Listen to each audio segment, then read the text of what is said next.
In this episode, we're going to be looking at the Dragonfly Doji. Okay, and now this is a chart. As we can see in this chart, we can see right from here that there was an uptrend here. Okay, as there was an uptrend here, we can see just about this particular spot as well, something similar to a sideways movement where there was a bit of a pullback, and we can see the dragonfly occur here. And after the dragonfly, you can see what's happened here is that prices have actually continued in its previous direction, which is basically an uptrend here.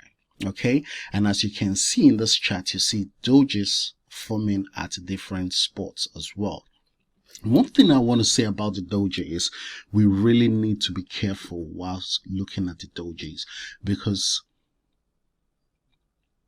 traders can decide to just take a break at a particular time for them to just have a broader view of what's happening in the market.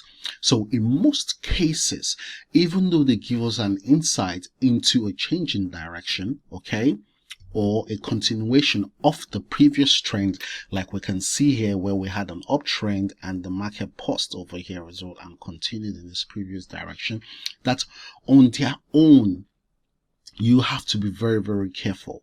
Okay, meaning that you don't just rely on them alone, but rather you're able to put one or two things together, such as your indicators and your oscillators, to help you have a better idea on what is happening in the market. Okay, so that's what precisely we're going to be doing. So we've had a look at the Dragonfly Doji now. So the next one we're going to be having a look at now is the Gravestone Doji. Okay, and also don't forget, there's something that I try to that I need to highlight here. Okay, the Dragonfly Doji is similar to what you call the Hanging Man as well, because they are both reversal dojis. Okay, so they usually occur either at most cases at the end of a downtrend to show that yes, that there's a reversal in the market. Like I said, these dojis can occur at any particular point in time, but once you have a look at them,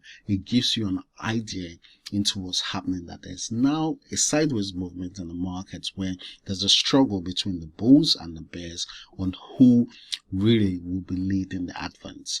So we just have to be careful when having a look at them. But on their own, they give you an idea into what is happening in the markets.